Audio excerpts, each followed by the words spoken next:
Giant-Sized Man-Thing, Issue 4, Panic in the City, as the most startling slime creature of all stalks the hallowed halls of a terrified high school. Extra, Howard the Duck faces death at the hands of Gorko the Man-Frog. Once he was a man, a chemist named Ted Sallis, until a top secret experiment went awry, and he changed. The serum that was to have made him a super soldier combined with strange forces in the shadow haunted swamp to turn him into a shambling, mindless mockery of his former self, part man, part monster. Stanley presents Man Thing. It is just past noon, but the sky over the Everglades is midnight black and indigo laced with silvery streaks of lightning. A savage wind rips through the leafy canopy that shrouds the swamp in shadow, and the macabre Man-Thing peers upward through the torn curtain at nature's fury. All about him, denizens of the swamp slither and scurry and crawl to shelter. Only he remains wrapped, unmoving. The kid's night out. For only he, of all the creatures who inhabit this dark and scabrous place, can sense this decidedly unnatural texture of the storm. Only his empathic nature can probe past the bloated clouds and the fire they spew, and feel the tempest as an expression of outrage on the part of the elements. And, as often the case in such unfocused fits of temper, the victims are sometimes other than those intended. The thunder peals on. The downpour continues unabated, indifferent to the plight of the innocent. Other forces, however, are more sensitive to pain and despair. He cannot speak soft, soothing words, for he lacks any vocal apparatus. He cannot even exhibit his concern on his face, for his gaze is unblinking, his features immobile. But behind the hazy crimson eyes, within the morass of murk and mire that is his body, he trembles with this creature's desperation. He feels what it feels. The difference, of course, is that he is in a position to act upon those feelings, and as he does so, the feelings change. Despondency into determination, into hope, into rejoicing at the thrill of freedom regained. Any emotion, though, is ephemeral, and this one departs with the deer's own fleetness, vanishing back into the rain-drenched maze of vegetation, leaving the miry murk dweller alone once again, alone with his non-thoughts, alone to meander aimlessly on through the unrelenting rain, seeking something else to feel. How long, how far he wanders before he finds that something, he cannot know. He has little or no sense of time, save for a painful awareness that every moment seems too long. But eventually, at some point in his destinationless ramblings, he stumbles upon a rage to equal that of the storm, but tinged somehow with grief and muted by bitterness and disbelief. And let us never forget, we grieve our loss not for the departed, for young Edmund vanished has for young Edmund Winshed has ventured unto the kingdom of the Lord, and though we may mourn his passing, he has found life everlasting. Thus, rather than shed tears of bereavement, let us thank the Lord that Edmund lighted all our lives these past 17 years. Let the knowledge that he has fulfilled the Almighty's purpose for him on earth lift our hearts, and let us be grateful for having had the privilege of his acquaintance. To you, Oliver Winshed, Edmund was a loyal, loving son, not always obedient, of course, but few boys of his tender age ever were. Remember him as he was in life, always eager to help, always there with a new idea. And you, Marie Winshed, you too must remember your son as the comfort he was to you when times were bad, his ready wit, his cheerful good nature. And what was Edmund to you, Samuel Pinder? More than an able assistant in your auto body shop, more than your sister's son. Folks tell me you treated him like your own boy, and that he looked up to you almost as a second father. Never forget the affection he gave you. He was more than a nephew to you, also, Eleanor Pinder. He was a patient, understanding ear, a soft, kind, reassuring voice, and you were the oldest sister he never had. Everyone knows how he loved you, Eleanor. And what words, dear Margaret Pinder, would be sufficient to express Edmund's fondness for his grandmother? He was, perhaps, closer to you than anyone else. Surely he smiles down on you now from heaven above? You, Louis Milner, were the last man to see him alive, and yours was the last face he saw. He died trying to please you, Louis. So great was his respect for his physical education teacher. All of us here, like Edmund himself, acknowledge your role in building his fine character. Edmund's classmates, his fellow seniors at Citrusville High, you knew him as an intelligent yet easygoing, fun loving fellow, one who never took offense at a joke and who could always laugh at himself. He will be missed by you too. So, you see, Edmund's eternal rest is our tragedy, not his. It is we who are left the poorer for his passing, not he. How, in the name of anything holy, can you say such a thing? How? He hated all of you. He hated you. He hated all of you. You're all murderers. You killed him. And you have the gall to call it your tragedy? Can't you even give him this moment of glory? Who? Who is she? What does she want? Somebody back there tell that crazy broad to shut up before I punch her teeth out. I won't shut up. I won't be quiet. It's the truth, and you all know it. You loathed him, and he hated all of you. Somebody get her out of here, or I mean it. I'll tear her apart. You never gave a moment's peace, none of you. Never gave him an ounce of sympathy, or I told you twice now to beat it. I told you twice. I ain't gonna I ain't gonna let you ruin this funeral for my sister. Not even if it takes breaking your jaw to make you close your trap. Go on with your prayers, Reverend. I got her. I'll be back as soon as I dump her. You can't hurt me. The worst you can do is kill me, so you can have another tragedy. Get this, lady, and get it good. You ain't welcome back there. Nobody needs you. Nobody wants you. You can go home if you want, or stay here and drown. I don't care. But don't come waltzing back. Alice Rhymes seriously considers letting her life end, allowing the fetid water to fill her lungs. Suffocation would hardly be a new sensation to her, and yet, coughing, retching up the algae ridden fluid she has already swallowed, spitting her own blood into the fen waters, she has risen, almost as if, in the instant before dying, she has found a reason to live. Edmund would have wanted her to live. Edmund would have wanted many things. She must see to it that Edmund gets all that he surely would have desired. She must be a living receptacle for his true memory, and she must pour herself over Citrusville, let the city gag and choke on the rank injustice it has perpetuated. Oh, yes, they shall have their tragedy. And then she sees the misshapen form of the miry once man towering over her, looming over her, the mottled, malformed, malodorous avatar of the lies told this day, the ultimate distortion, man ravaged and twisted by the need to believe in his own blamelessness. Someday they will invent no fault life insurance. All the madly whirling thoughts congeal for Alice Rhymes. Ah, thoughts of truth and death, notions of love and revenge sticking gooey all together in the roof of her mouth as a scream.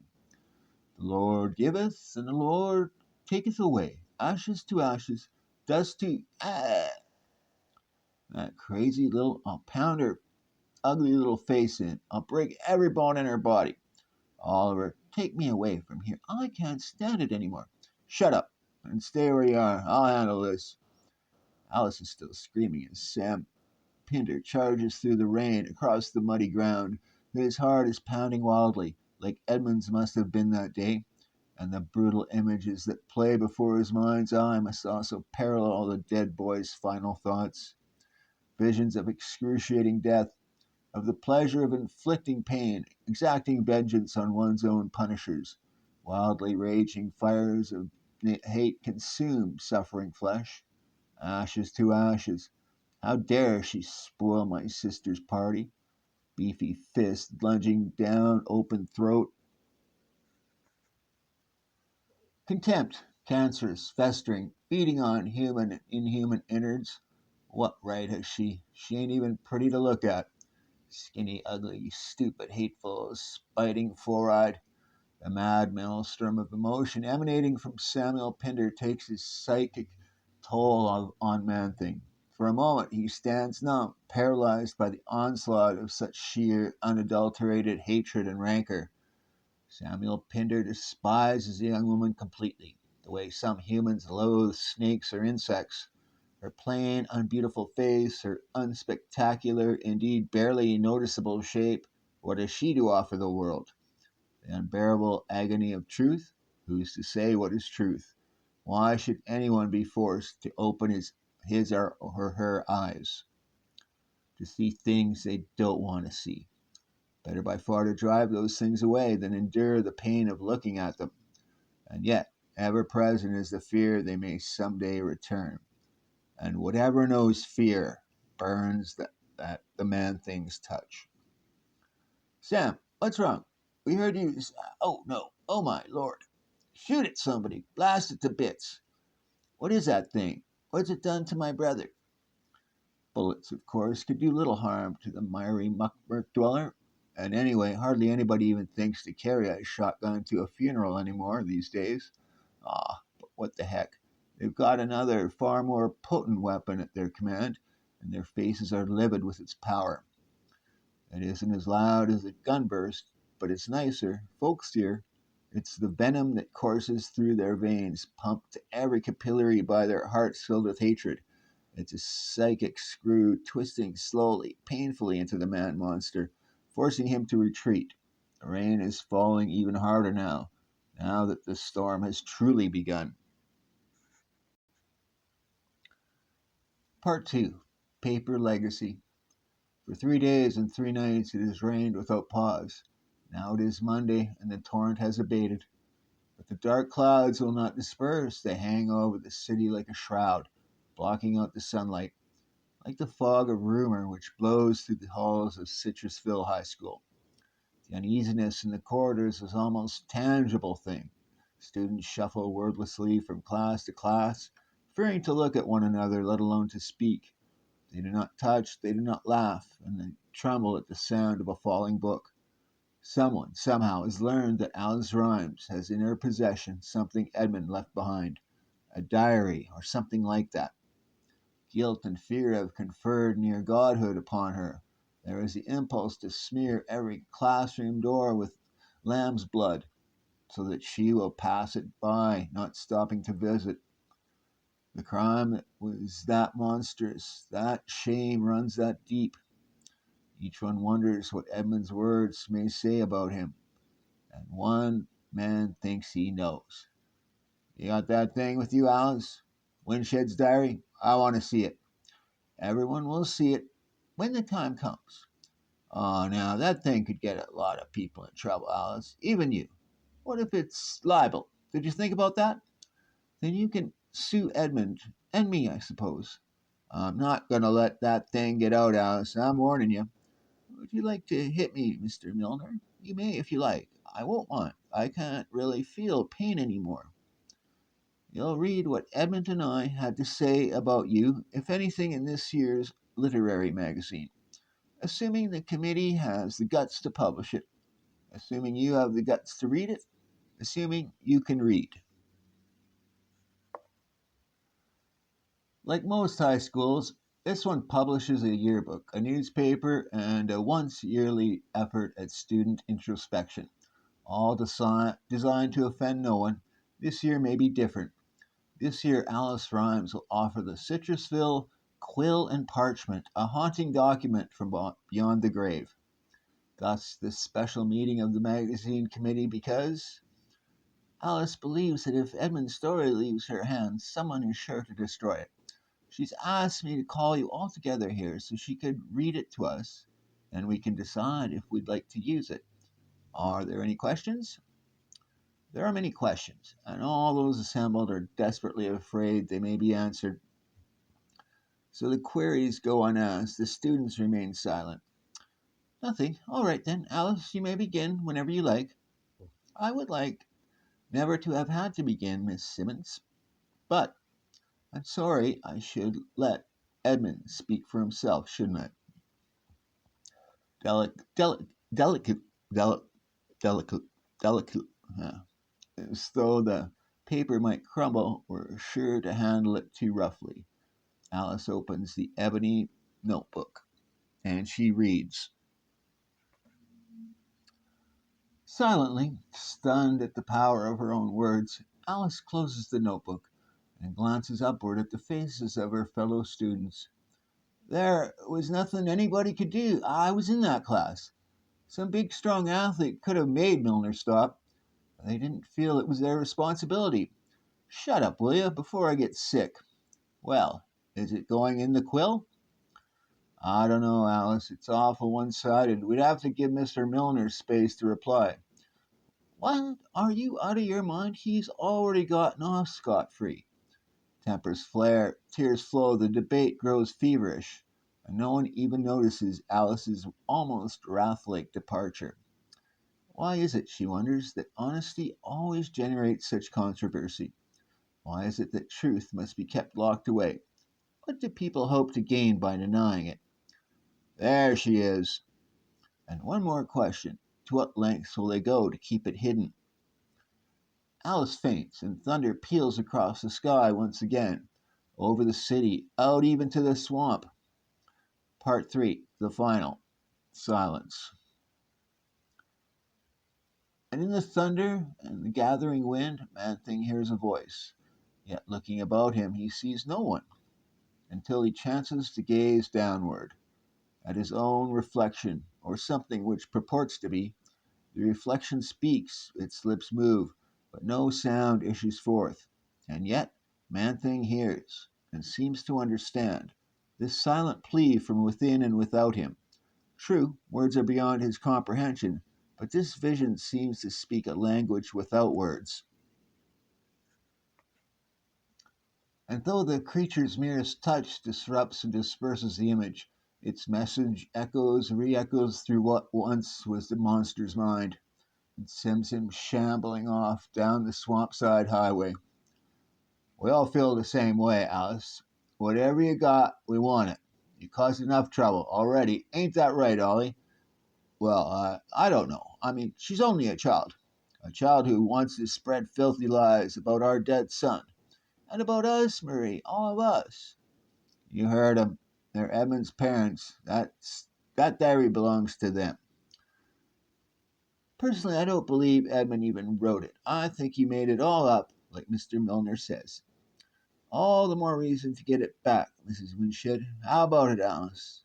Want to give us the locker combination, or no?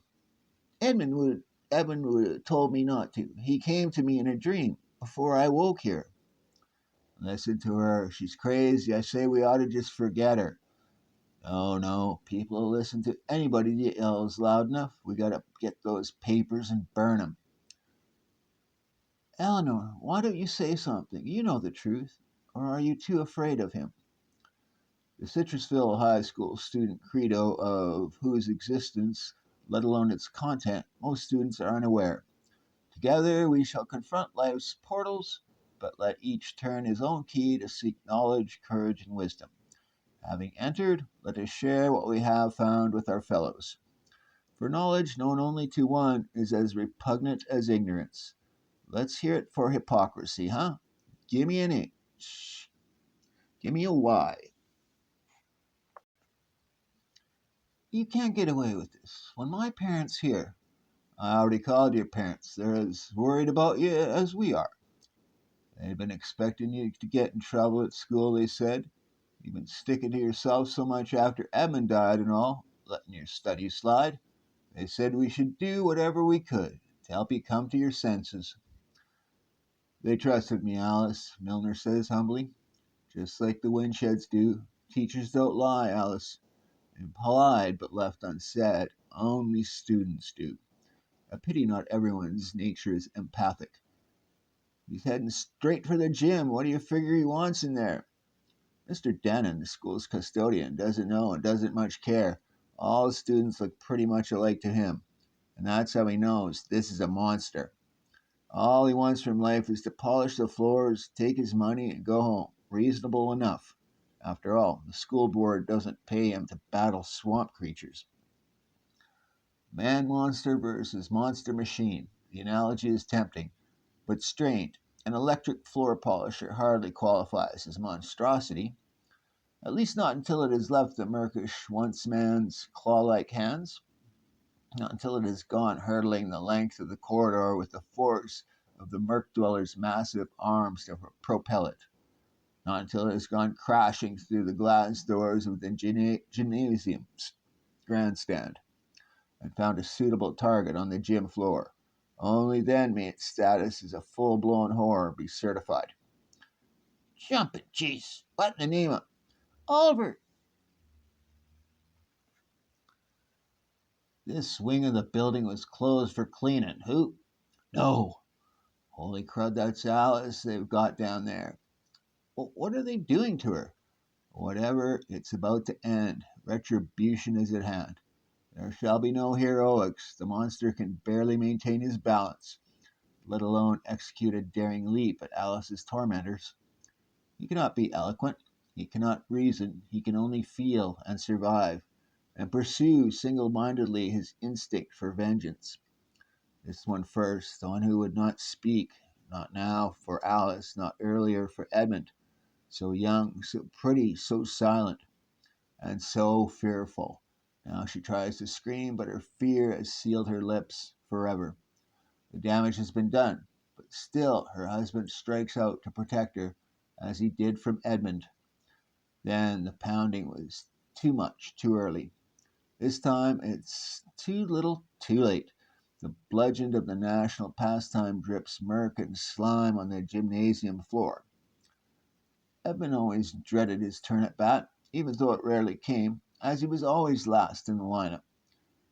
And the good hitters usually made enough outs to get the team out in the field. But when Edmund struck out, it always seemed worse, somehow, less forgivable, even though, or perhaps because, it was expected of him. Maybe he needs a fatter bat, they would jeer. Good enough. Now he has one. And by golly, he scored a hit. Let us pray for Sam's sake that backbone is not the true measure of a man. Silence, battering, those are evil enough, but more so are the voices which urge complacency, which impede action. You're not fat, you're stocky. It's just baby fat. It'll go away. Insidious extortions which must be swept aside, if one is ever to reach the root of the problem. No one has the right to get fat, to ruin his body, Edmund once told Alice. But nobody has a right to make a personal hate himself either, Edmund said.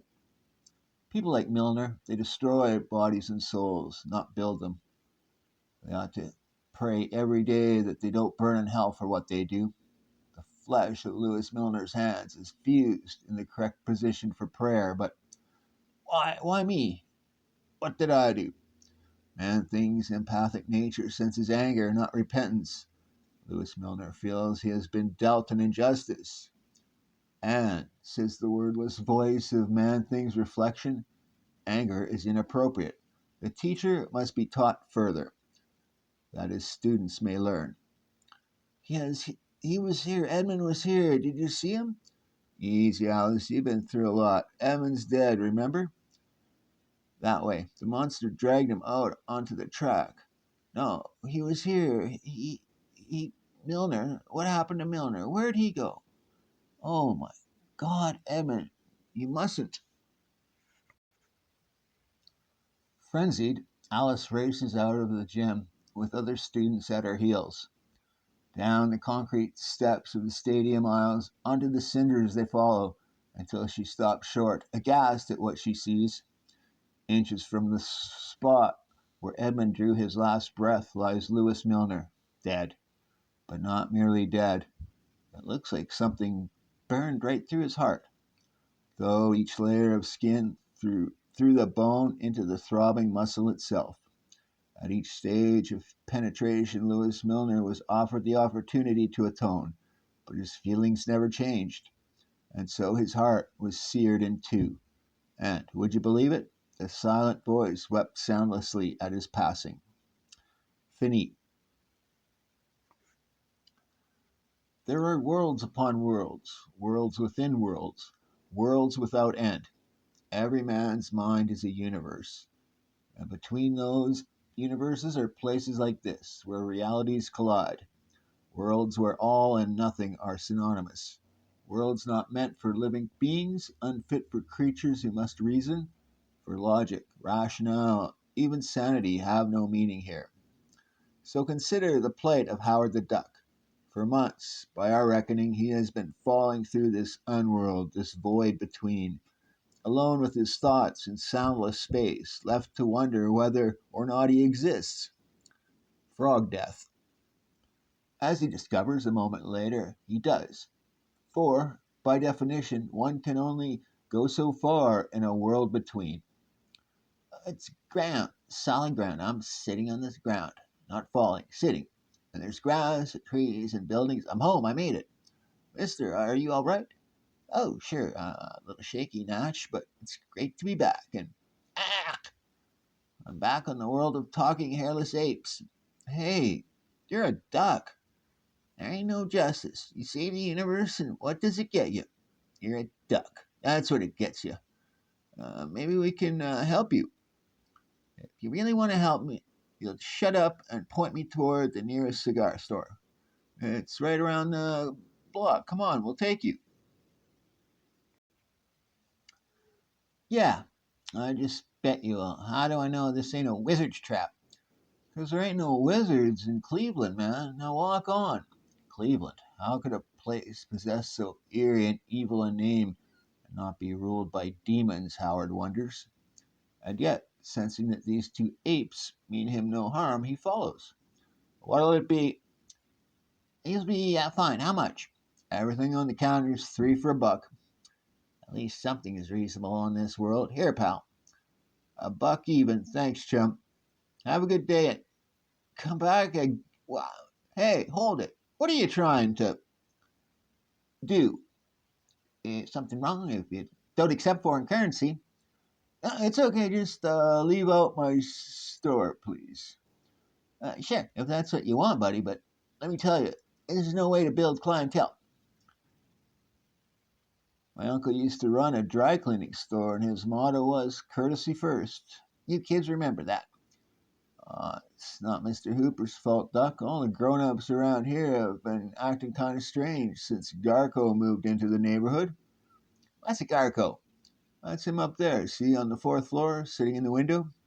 He just sits there all day, staring at that funny jar.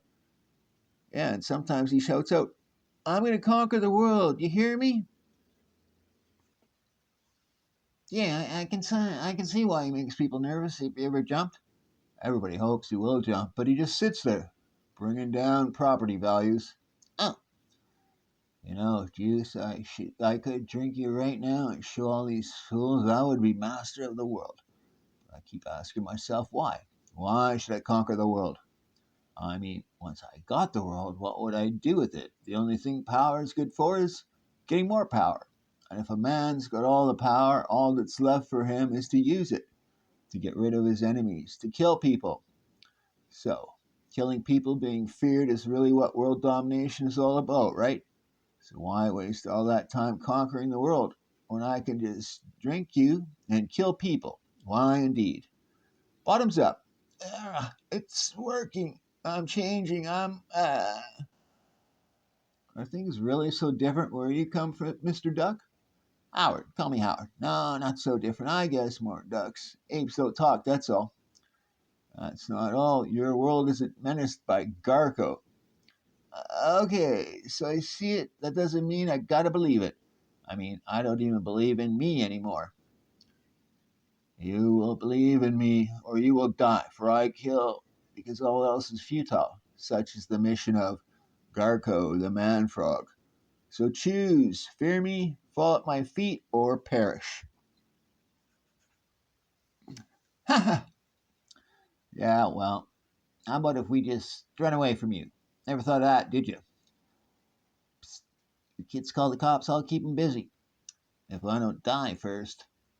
Ha ha, you're doomed, Duck. There is no escape from a leaping man frog. Nuts, I'm acting like a loon. I can't run from him forever. I gotta find something to hit him with. There. This is more like it. I'm ready for that orty maniac. Now. I know you're here, Duck. There's no use hiding. Come out and die. On my world, Garko, we never say die, we say kill. Perhaps the time he has spent in the unworld has made him too rash, too foolishly daring. Or perhaps the sudden appearance of this monster has tapped a hitherto unknown reservoir of courage within him. But he fights with a savagery he has never known before. What's happening to me? He finds himself growling words of defiance, words of anger. Oh my God, I'm shrinking, becoming a real frog. He's filled with a determination to win, to carve a place for himself in this strange world. Getting harder to think, going to find a pond. I'll kill you. I'll break every wart in your body. Ribbit. Indeed, he is so possessed with that thought that he never realizes the menace is ended. Ow, hey, what do you think you're. Joe, Mike, it's him, the maniac the kids called about. Huh? What are you doing? You got the wrong guy, I tell you, it's a frog you're after. A frog, sure, buddy. We'll talk about it at the station after we get you out of that duck suit. Duck suit? Are you crazy? This is my body. I'm real, I tell you. Sure, sure. We know you're just taking you in for your protection. We'll come back for the frog. Splat. The end. I entered the doorway to doom. I must not let them out. They are determined to enslave, destroy all mankind. Do not let him seal us in, or we'll never be able to leave our world again. This is the only entrance to the Earth land. It must remain open. 1945. It was all over. World War II and my military life. I happily returned to my farm in Siberia, but that too soon came to a bitter end. It's no use. The soil is too barren to grow anything. The regime demands more crops, but where is the fertilizer? The tractor? Their promises of aid are as worthless as the dirt. I will try my luck at searching for gold in the mountains. I hunted for weeks without finding a trace of gold. Then, one day, a blizzard struck. I looked for a place of shelter as a great wind came up behind me. I'm being blown off the ledge. I plunged into a white pit of swirling wind and snow. The soft snow below, by some miracle, it may break my fall. The deep snowdrift did indeed save me, and then my eyes beheld a welcome sight. A cave. I can stay there till the storm passes. Inside the cave, as I started to light my pipe, I made the first great discovery.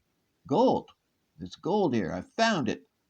I began filling my bag when suddenly from an adjoining cavern strange forms came hurtling towards me. Those spears are flying at me. What can they be? One of them spun around me, and suddenly, an arm reaching out for me. Another one. It's grabbed me. Let me go. What are you? Mortal, I am an advanced scout from the dimension of Zed, a world that exists alongside yours, but on a different plane. Dimension Zed? A world on a different plane? What madness is this? That cavern is the only entrance we have to your dimension. We make periodic trips here, but this is the first time we have met any inhabitants. Are there others like you, mortal?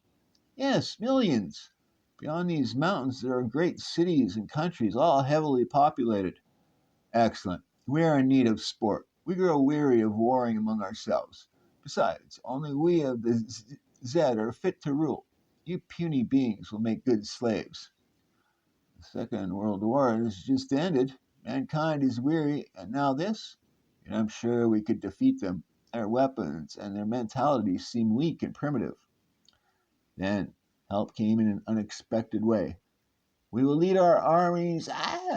He has a flame weapon. Strike him down. He produced it from a tiny stick. I've never seen a match before.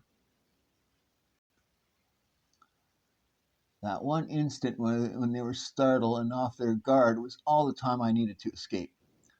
Where is he? We must find him so he can lead us to his cities.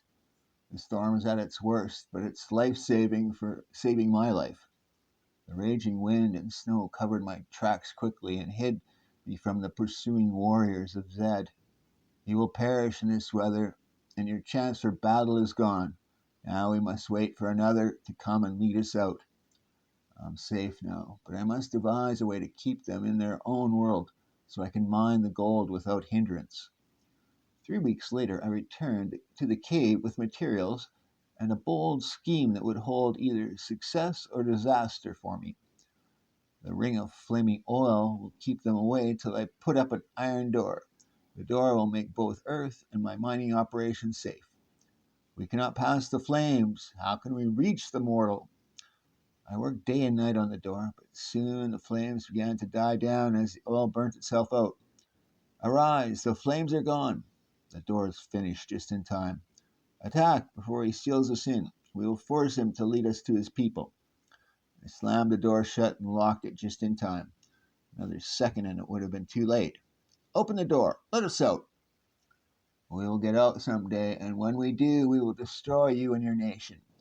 After I've mined the gold, I'll seal this cave completely.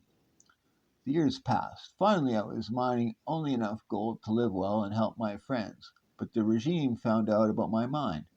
He will take us to the gold. All wealth belongs to the state, traitor. I had to obey, but I pleaded with him not to open the iron door. You take us for fools? That is where you hoard your wealth, traitor. Open it.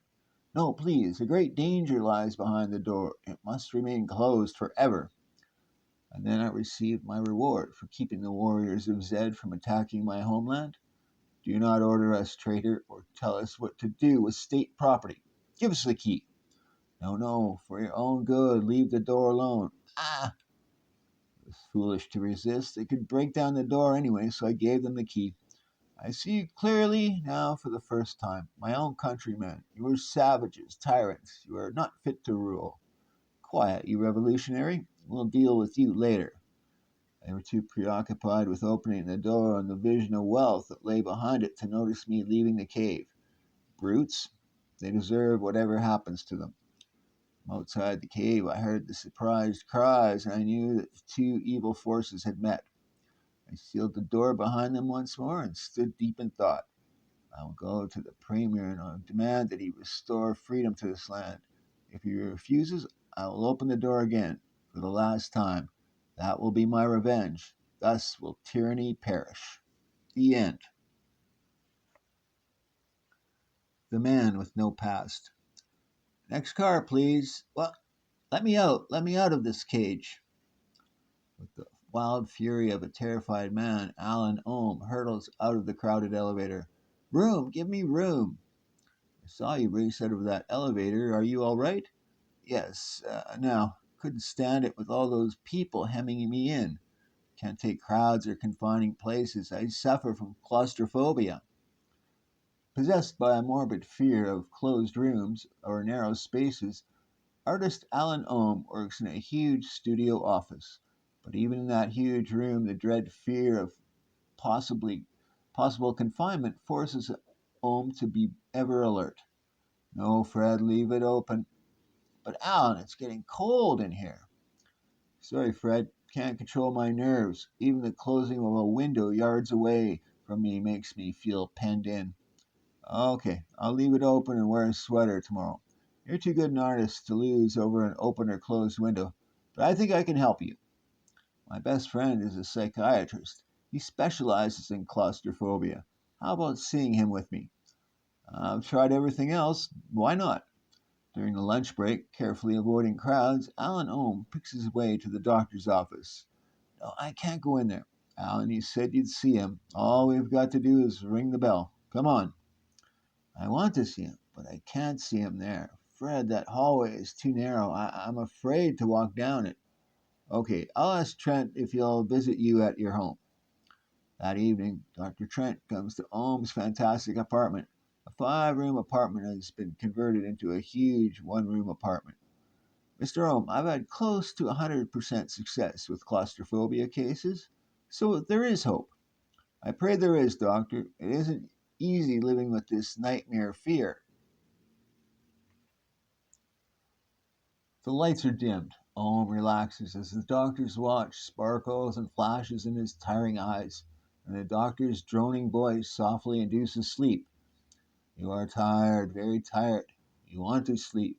Your eyes are heavy with sleep, sleep, sleep. You are an artist, a fine artist. I want you to draw for me, Alan. Draw a scene from as far back in your past as you can recall.